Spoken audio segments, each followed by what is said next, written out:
నమస్తే, welcome to Shri news. ముందుగా headlines. తమిళనాడులో పలు ఆలయాలను సందర్శించుకున్న డిప్యూటీ సీఎం పవన్ కళ్యాణ్ పూర్ణకుంభంతో స్వాగతం పలికిన ఆలయ అధికారులు. గన్నవరం మాజీ ఎమ్మెల్యే వల్లభనేని వంశీ అరెస్టు. హైదరాబాద్ లో అరెస్టు చేసి విజయవాడకు తీసుకొచ్చిన పోలీసులు.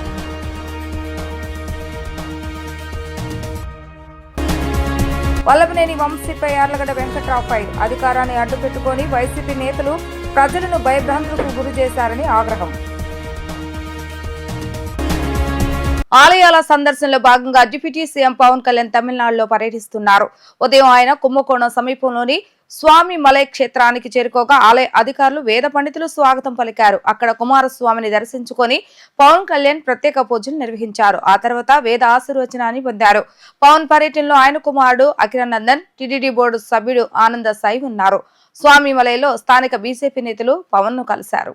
గన్నవరం మాజీ ఎమ్మెల్యే వైఎస్ఆర్సీపీ నేత వల్లభనేని వంశీని విజయవాడ పడమట పోలీసులు అరెస్టు చేశారు. హైదరాబాద్ రాయదుర్గంలోని మైహోం బాజాలో ఉన్న ఆయన్ని ఎస్సీ ఎస్టీ అట్రాసిటీ కేసులో అరెస్టు చేసి విజయవాడ భవానీపురం పిఎస్ కు తరలించిన పోలీసులు అక్కడి నుంచి మరో వాహనంలో వంశీని కృష్ణలంక పిఎస్ కు తరలించారు. గన్నవరం టీడీపీ ఆఫీసులో కంప్యూటర్ ఆపరేటర్ గా చేస్తున్న సత్యవర్ధన్ ను బెదిరించి తప్పుడు వాంగ్మూలం ఇప్పించారని వంశీపై ఫిర్యాదు నమోదైంది. దీంతో కిడ్నాప్, దాడి, ఎస్సీ ఎస్టీ అట్రాసిటీ కేసుల కింద వంశీని అరెస్టు చేశారు. వంశీని హైదరాబాద్ లో అరెస్టు చేసి విజయవాడకు తీసుకొస్తున్న సమయంలో చిల్లకల్లు టోల్గేట్ వద్ద జగ్గయ్యపేట వైఎస్ఆర్సీపీ ఇన్ఛార్జ్ తన్నీరు నాగేశ్వర ఆ పార్టీ నాయకులు ఆందోళన చేపట్టారు. దీంతో నందిగామ వద్ద వంశీ భార్య ప్రయాణిస్తున్న వాహనాన్ని పోలీసులు ఆపి ఆమె వద్ద ఉన్న సెల్ ఫోన్ ను స్వాధీనం చేసుకున్నారు. అనంతరం ఆమెను హైదరాబాద్ కు తరలిస్తున్నారు. వల్లభనేని వంశీ భార్యతో పాటు ఓ మహిళా కానిస్టేబుల్ ఉంది. పోలీస్ ఎస్కార్ట్ తో ఆమెను హైదరాబాద్ కు పంపించారు.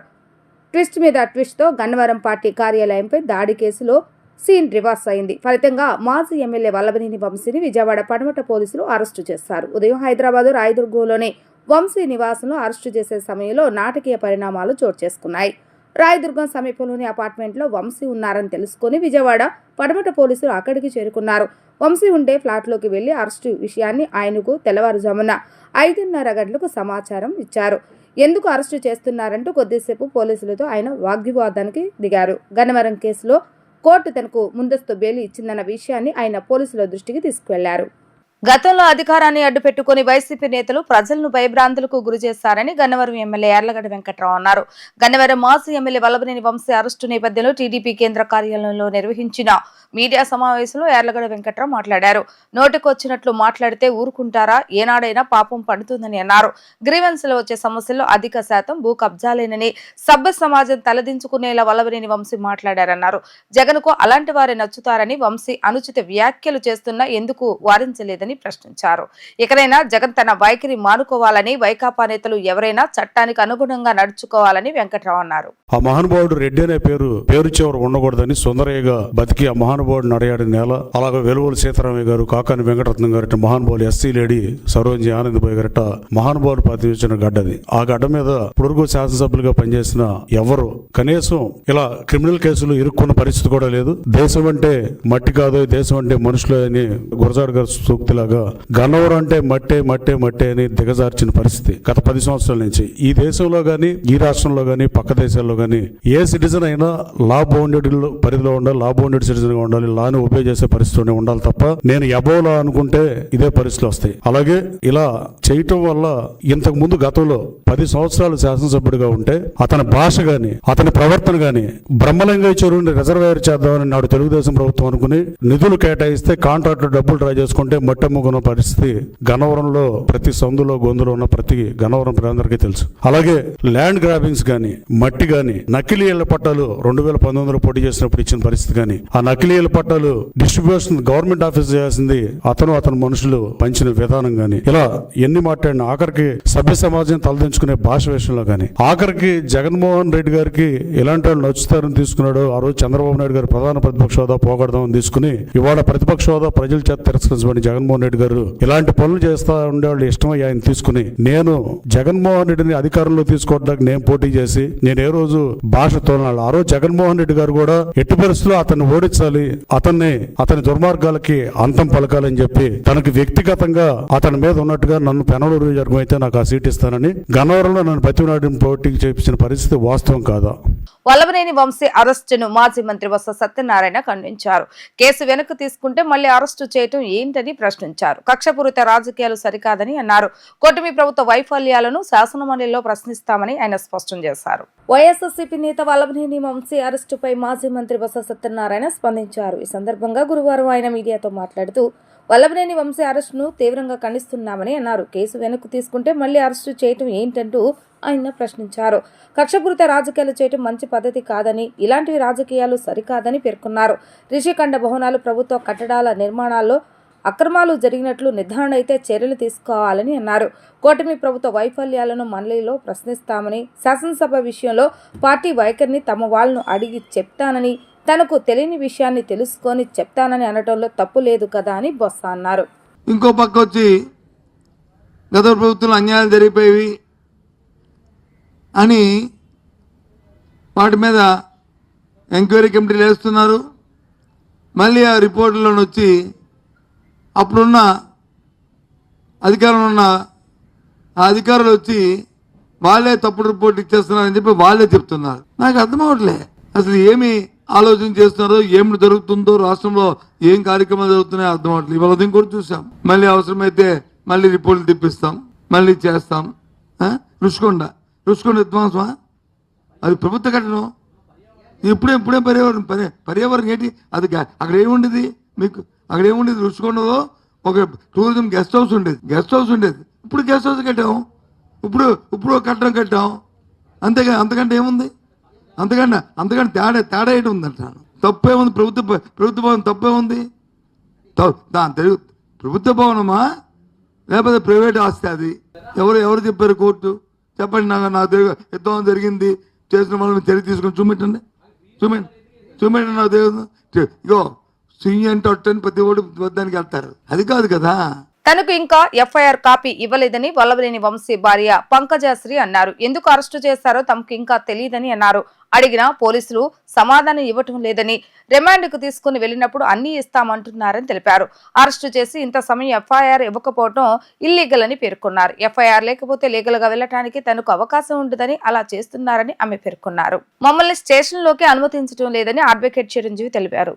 ఏం కేసులు పెట్టారో తెలియదని, పోలీస్ స్టేషన్లో వంశీ లేరని అబద్ధాలు చెప్తున్నారని ఆరోపించారు. వంశీకి ఇచ్చిన నోటీస్ ఆయన మాకు పంపితే కేసు వివరాలు తెలుస్తాయని పేర్కొన్నారు. ఎవరు ఫిర్యాదు చేశారు, కేసు ఎందుకు పెట్టారో చెప్పడం లేదంటూ మండిపడ్డారు. నేను వంశీ అడ్వకేట్ అన్న లోపలికి అనుమతించడం లేదని, పూర్తిగా రెడ్ బుక్ రాజ్యాంగం ఆంధ్రప్రదేశ్ లో నడుస్తుందని ఆయన ఆగ్రహాన్ని వ్యక్తం చేశారు. క్లాస్ 1 అనే బిఎన్ఎస్ సెక్షన్ అనేది it is a life conviction section. కావాలని ఈ కేసు పెట్టారు తప్ప ఈ కేసుకి వల్లభనేని వంశీకి ఎటువంటి సంబంధం లేదు. కేవలం డబ్బుల కోసం పనిచేసే గ్యాంగ్స్టర్స్, రౌడీలు, డెకాయిటీల మీద పెడతారు తప్ప ఒక పాలిటీషియన్ మీద ఈ కేసు పెట్టడం చాలా దుర్మార్గం అనేది. సత్యవర్ధన్ పరిస్థితి ఏంటంటే సత్యవర్ధన్ కిడ్నాప్ చేశారన్న ఆరోపణలు కూడా వినిపిస్తూ ఉన్నాయి. అవన్నీ అబద్ధమే అంటారా? అవన్నీ 100% అబద్ధం. సత్యవర్ధన్ కి వల్లభనేని వంశీకి ఎటువంటి సంబంధం లేదు.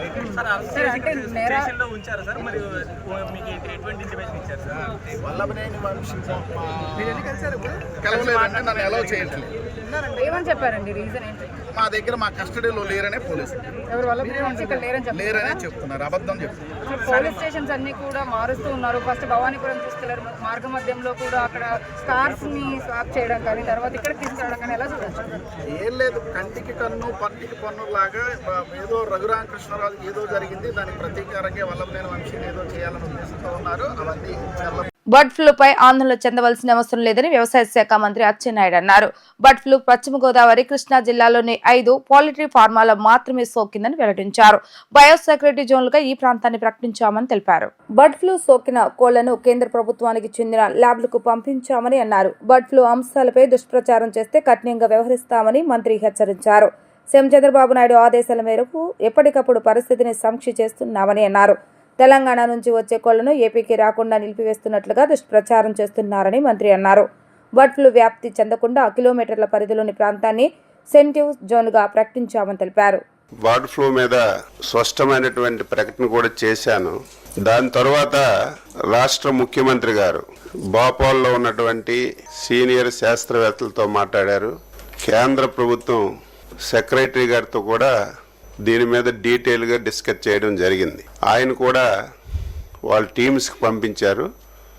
రేపు స్వయాన ఆయన కూడా ఇక్కడికి వచ్చి మొత్తం పర్యవేక్షిస్తామని చెప్పి స్పష్టంగా మాటిచ్చారు.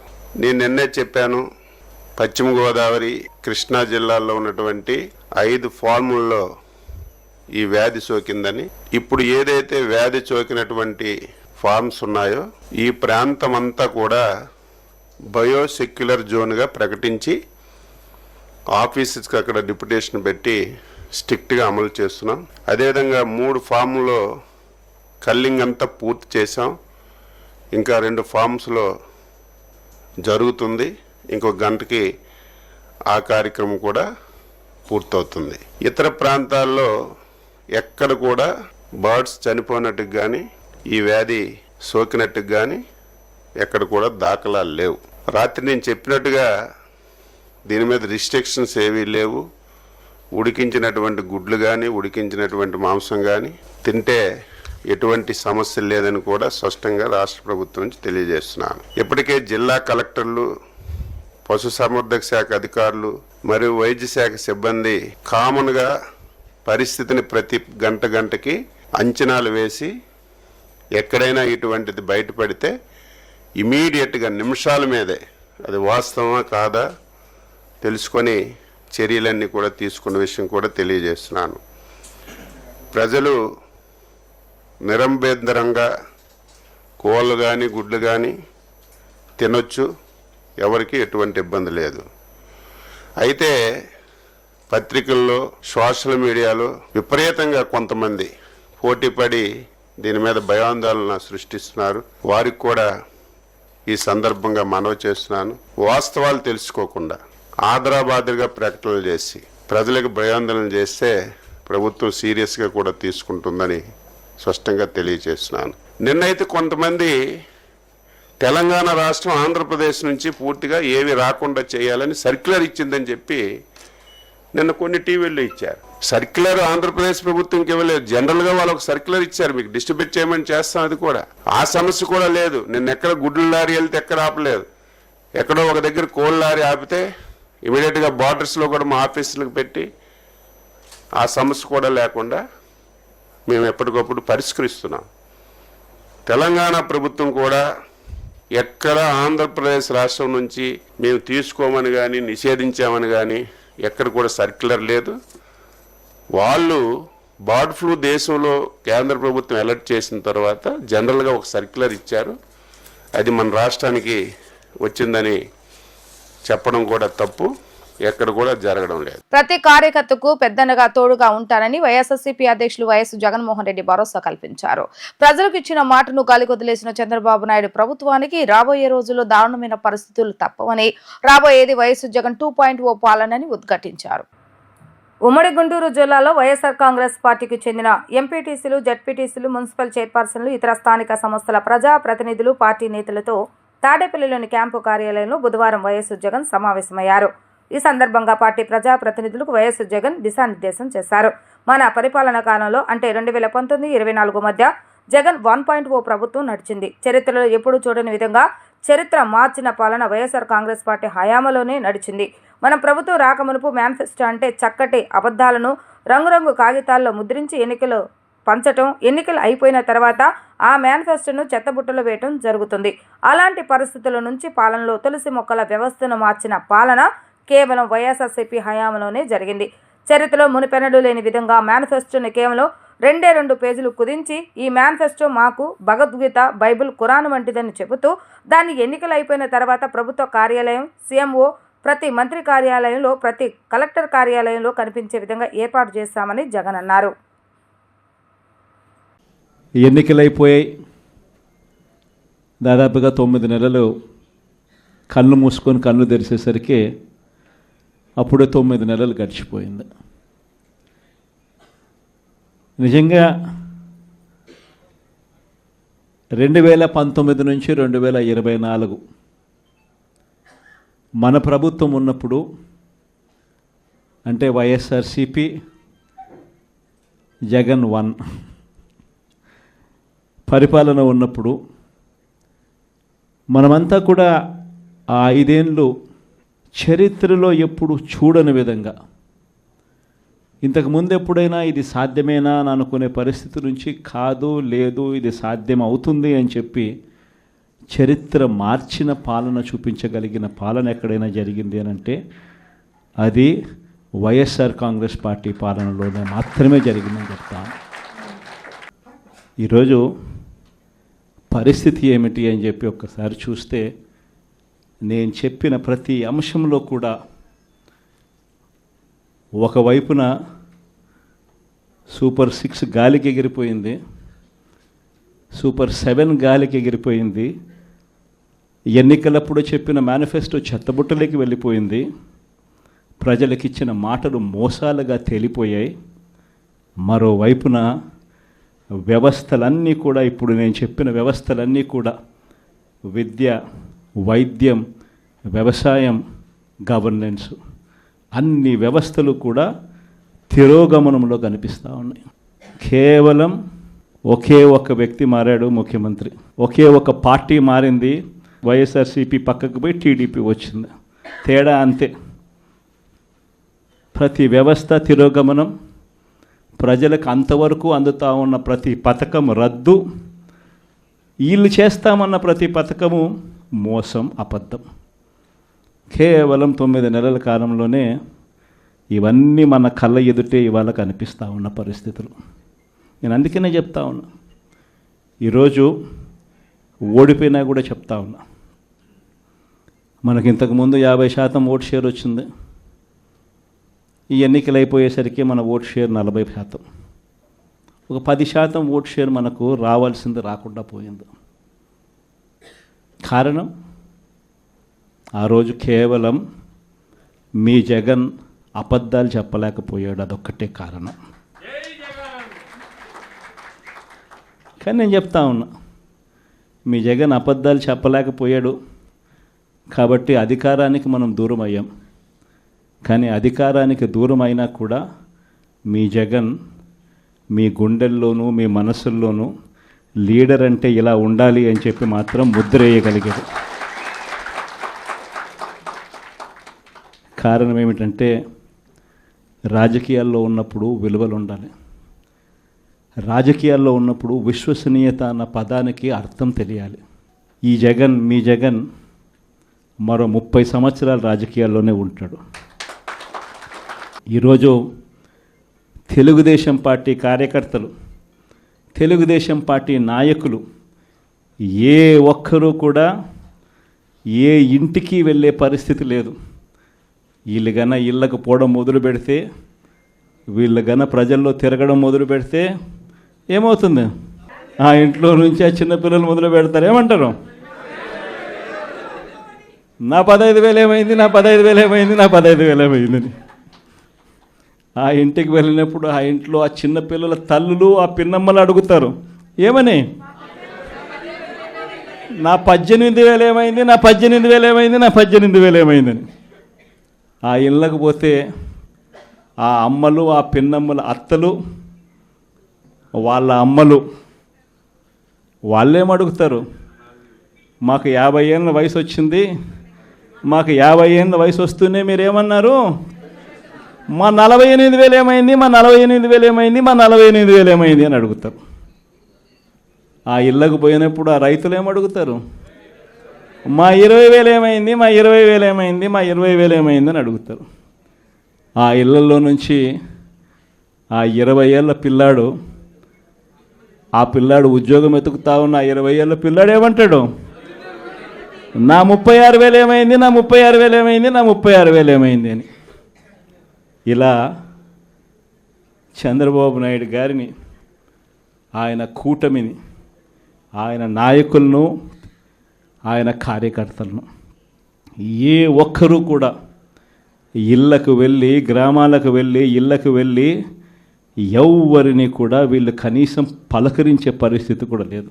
వచ్చే 5 ఏళ్లలో అర్హత ఉన్న ప్రతి పేదవానికి శాశ్వత గృహ వసతి కల్పించాలన్న దృఢ నిశ్చయంతో తమ ప్రభుత్వం ఉందని రాష్ట్ర సమాచార పౌర సంబంధాలు గృహ నిర్మాణ శాఖ మంత్రి కొలుసు పార్థసారథి తెలిపారు.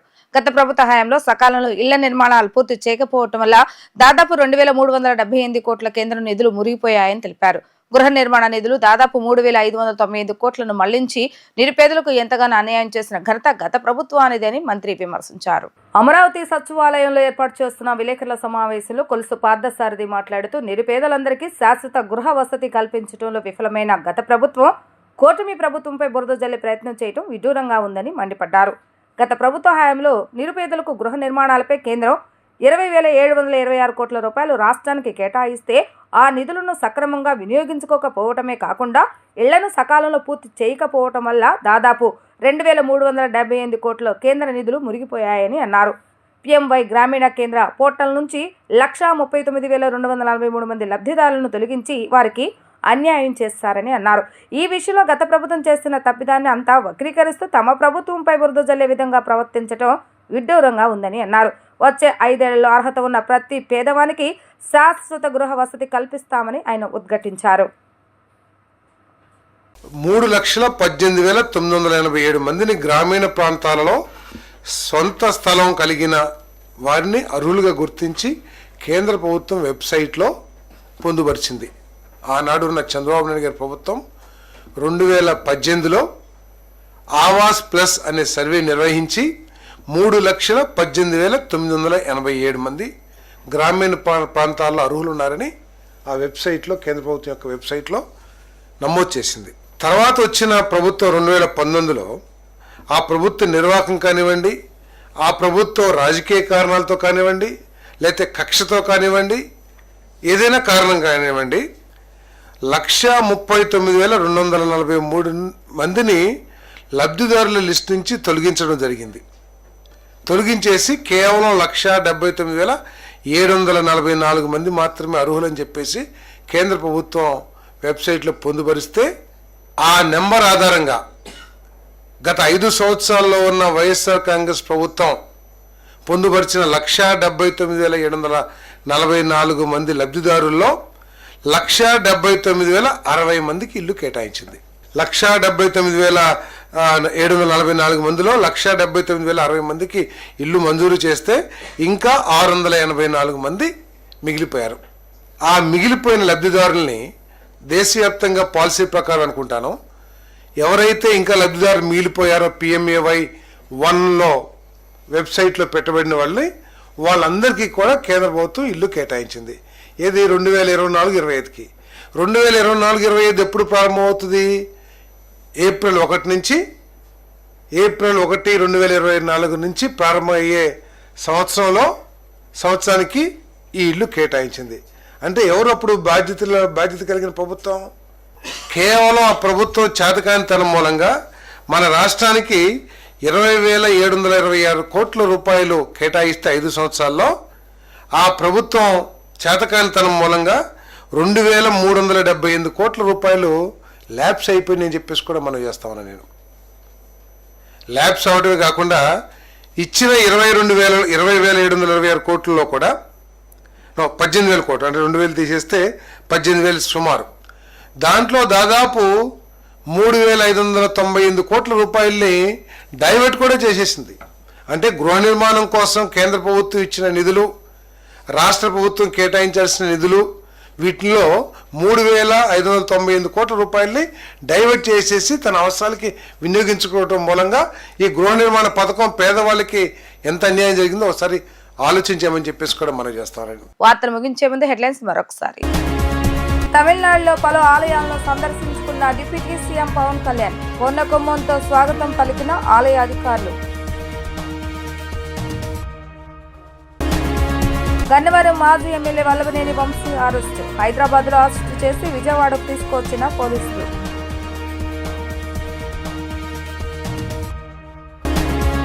వల్లభనేని వంశీపై యార్లగడ్డ వెంకట్రావు ఫైర్. అధికారాన్ని అడ్డుపెట్టుకుని వైసీపీ నేతలు ప్రజలను భయభ్రాంతులకు గురి చేశారని ఆగ్రహం. ఇవి రోజు వార్తా విశేషాలు. మరలా తిరిగి ప్రసారం వార్తలు మళ్ళీ కలుద్దాం. అంతవరకు సెలవు. నమస్కారం.